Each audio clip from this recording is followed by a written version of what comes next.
mengalami kerugian. Mm-mm. Nah, yang jadi pertanyaannya Bang, di mana titik rugi itu? Bisa dikatakan puyuh itu rugi itu seperti apa? Yang menyebabkan terjadinya kerugian. Kerugian. Halo Baik, teman-teman biasanya gini ya, guys. peternak puyuh, Hmm. khususnya yang di Jambi ataupun yang di luar Jambi, ataupun nanti teman-teman yang berpikir untuk memulai ternak puyuh, Hmm. yang kita biasa sebut dengan peternak pemula ya Bang. Hmm. Tadi juga sudah saya sampaikan, sudah saya tanyakan langsung ke Bang Edi, Hmm. pernah nggak Bang, apakah ternak puyuh itu selalu untung? Dan memang ada jawaban yang mengatakan tidak, artinya itu ada Ya, titik-titik yang membuat kerugian, ya. gitu Bang. Nah sekarang gini Bang, Hmm. kalau tadi Abang sudah membahas ada titik-titik yang membuat peternak itu mengalami kerugian. Hmm. Nah, yang jadi pertanyaannya Bang, di mana titik rugi itu? Bisa dikatakan puyuh itu rugi itu seperti apa? Yang menyebabkan terjadinya kerugian. Kerugian. Baik, biasanya gini ya, guys.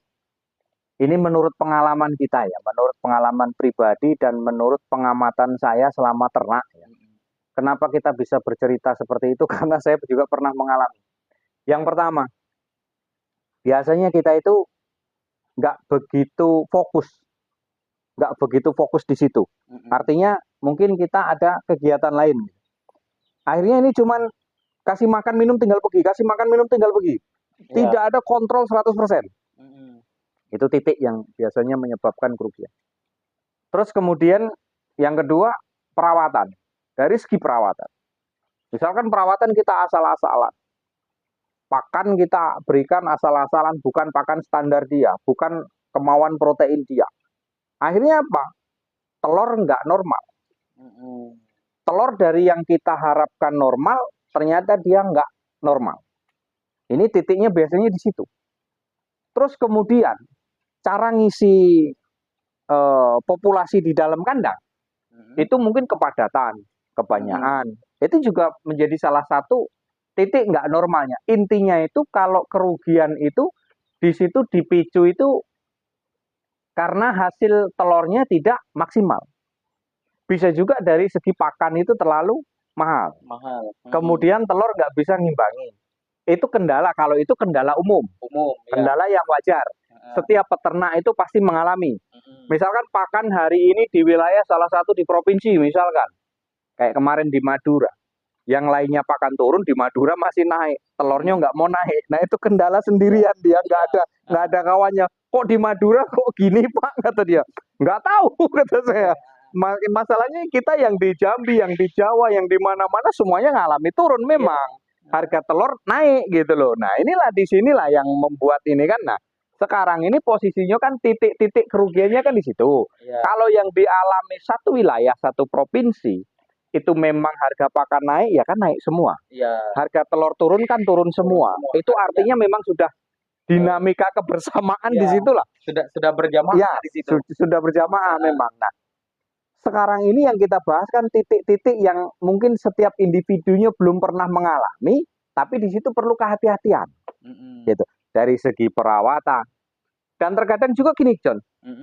Kalau orang sudah berumah tangga, kita ribut dengan rumah tangga, pengaruh loh puyuh. Loh iya. Hasil aura kita itu terbawa ke kandang itu biasanya berpengaruh loh. Aku dulu kayak gitu loh. Ya makanya kalau tangan kita ini dingin, kita tenang dalam menyikapi masalah, otomatis kan kita perawatan kan enak juga. Santai. Masuk ke kandang penuh emosi. Bubar kita jadinya. Berantakan kita. Kalau semua hal yang perlu dilakukan emosi itu kita bubar semuanya gitu. Tidak normalnya pendapatan telur. Itu adalah salah satu titik penyebab kita terjadinya kerugian di situ. Titiknya nggak normal. Nggak normalnya di mana? Nah itu sering kita kaji, harus kita kaji. Titiknya di situ. Kalau normal semuanya, produksinya normal, pakannya normal, harga normal, ya otomatis kan ketemu. Tapi kan titik yang perlu diperhatikan di situ. Nggak normalnya gimana? Kemarin ada di konten saya, peternak ini saya anggap memang cerdas. Memang cerdas. Apa yang saya sampaikan, dia laksanakan. Telur ini ya, kurang satu aja. Dari populasi 15 ya kalau nggak salah kemarin. Populasi 15, bertelur 11 itu bingung bukan main itu. Pak, yang 4 kemana ini, kata saya. Bingung bukan main itu. Pak, bisa nggak ke kandang sini? Waduh, kata saya. Nah, ini kecurigaan di situ yang memang harus ditimbulkan. Terus saya bilang gini, sekarang gini, satu kandang ini kamu isi berapa? 15, Pak, kata dia. Nah, terus setiap kali kamu manen setiap hari, kamu hitung nggak? Saya hitung, Pak. Di setiap kandangnya itu saya hitung. Yang lain itu 13, ada 14. Yang ini kok 11, Pak. Satu kandang ini ada apa? Nah, itulah peternak yang cerdas, saya akui di situ. Oke, Dia ada hitung-hitungannya. Iya. Dengan kondisi dia tahu. Pak, yang satu kandang ini loh, Pak, yang bermasalah terus gitu. Nah, inilah peternak yang calon-calon sukses mungkin seperti itu, mempelajari dari titik yang terkecil yang akan menjadikan kerugian. Itu Mas Solihin namanya, di dekat Jambi Paradis. Ada konten saya itu malam-malam itu ada. Ini ada juga sebagian yang belum saya upload, itu belum saya publikasikan. Ya. Kalau upload sudah, tapi nanti untuk pertimbangan saja, guys. Saya bercerita seperti ini untuk penyemangat kita yang mungkin baru-baru mulai ternak puyuh, yang mungkin pemain lama juga. Kita saling support lah di sini. Kalau komentar makanya yang enak lah.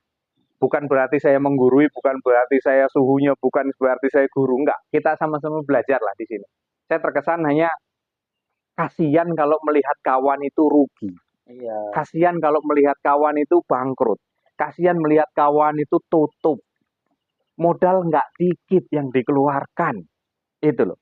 Sedangkan kemarin aja saya netasi gagal nggak netas. Orang rumah jangan berpikir keuntungan. Selamatkan mereka. Mereka modal besar ya, kata orang rumah saya. Biarlah kita nutupi. Kasihan mereka. Yang penting kita hari-hari ada cukup yang dimakan nggak apa-apa. Orang tuh jangan kecewa dengan kita. Itu saja intinya. Loh, saya pernah, John. Dikasih kepercayaan dengan warga, Pak RT saya mau kekah, nih duit untuk beli kambing saya. Giliran mau bayaran, duit ini jatuh untuk beli kambing, coba. Nah, balik saya, iya, karena saya tuh nanti takutnya itu malu, tanggung jawab di kita, maka orang rumah bilang, dah tutupi dah, ini pakai duit, yang penting kita nggak malu. Penting dia jangan tahu kalau duit hilang. Jatuh. Iya, jatuh, saya tutupi dulu itu. Allahu Akbar, kata saya, mungkin ya ini mungkin ujian atau macam mana untuk hati-hati kita gitu kan. Nah, cerita dari situ bisa dipetik deh. Kembali lagi ke permasalahan lagi. Yang menyebabkan titik-titik kita menanggung kerugian itu di situ. Jadi ada beberapa poin ini katakanlah sebuah peringatan untuk nantinya peternak pemula ya, yang mau memulai berternak. Titik-titik yang membuat kerugian yang pertama, kurangnya perawatan ya Pak? Ya, kurangnya perawatan, kurangnya perhatian. Jadi puyuh ini ya asal saja. Jadi cukup kasih makan, sudah kasih makan, kasih minum, tinggal pergi. Tidak ada dikontrol. Ya, nggak begitu diperhatikan, nggak katakanlah nggak peka lah dengan kondisi yang ada, dan juga nggak berusaha untuk memahami apa yang dia mau oleh puyuhnya. Nah, kalau yang kedua Bang? Kalau yang kedua tuh kita memang harus disiplin untuk untuk kontrol terus gitu. Kayak yang saya ceritakan tadi di konten saya itu Mas Solihin itu, setiap dia manen telur itu selalu kontrol. Di mana ini nggak bertelurnya. Kemarin begitu dikontrol ada 2 yang nggak bertelur. Ternyata apa? Dia kena berak kapur. Nah, cuman itu tadi memang dia selalu saya ajari. Kalau ada yang ketahuan penyakit satu, cepat karantinakan. Akhirnya dipisah itu 2. Pak, ini yang kena berak kapur, obatnya apa? Bapak datang ke sini, saya datang ke sana. Dari hal-hal yang terkecil itulah, guys, perhatikan. Jangan sampai hal kecil kita biarkan kemudian menjadi besar, akhirnya kita tutup. Kita tutup itu awalnya dari hal-hal yang terkecil. Misalkan kita mengabaikan kebersihan, jarang kita semprot, iya kan? Virus, jamur, kuman berkembang akhirnya penyakit, kemudian dan lain-lain sebagainya. Itu hal-hal yang terkecil yang awalnya timbul dari kecil, tetapi kita tidak memperhatikan. Akhirnya jadi besar. Jadi titik-titik kerugian yang perlu diperhatikan oleh teman-teman, apalagi untuk peternak pemula. Kontrol perawatan, kontrol, terus populasi, terus jumlah produksi, itu harus diperhatikan. Itu menjadi titik di mana teman-teman nanti bisa mengalami kerugian ya Bang ya. Mm-mm. Itu yang paling penting. Titik kontrol itulah pokoknya. Di setiap malam kontrol panen itu sembari dihitung gitu nah. Maksud saya itu. Jadi nanti satu kandang ini isinya berapa. Kalau mati dia tinggal berapa. Iya. Kan gitu. Nanti kita curiganya di situ. Kayak kawan kemarin itu, Pak ini 15 kok bertelur cuman 11, yang 4 kemana? Akhirnya saya turun ke sana, ya kendalanya memang ada itu di video. Kendalanya cuma sepele sih, wadah pakan. Saya suruh ganti, besoknya langsung diganti itu. Langsung diganti, di pakan di pool, di los, normal. Alhamdulillah. Jadi normal berpengaruh di pakan. Berpengaruh di kotak pakan itu tadi gitu nah. Artinya itu juga memperhatikan dari segi pakan. Iya. Gitu. Sebenarnya ada banyak ya Bang ya kalau untuk titik-titik. Tapi itu tadi teman-teman apalagi yang mau beternak, setiap kandang pun beda-beda nanti ketemunya. Tapi kalau secara umum ya seperti itulah kondisi yang ada. Pertama dari segi kebersihan, kepadatan populasi, terus dari produksi, itu semuanya saling berhubungan. Apalagi ada penyakit yang di situ yang menular. Nah, itu juga berbahaya. Ya, bahaya memang kalau memang ketahuan puyuh itu ada penyakit, memang secepatnya dikarantinakan terus diatasi. Jangan sampai kita ada pembiaran. Kalau ada pembiaran, habis kita. Percuma kita membangun usaha dari titik nol sampai kita populasi banyak hanya gara-gara masalah sepele. Sakit kita biarkan ada di situ, kemudian dia nyatu di situ, minum makan jadi satu di situ, akhirnya akan menular.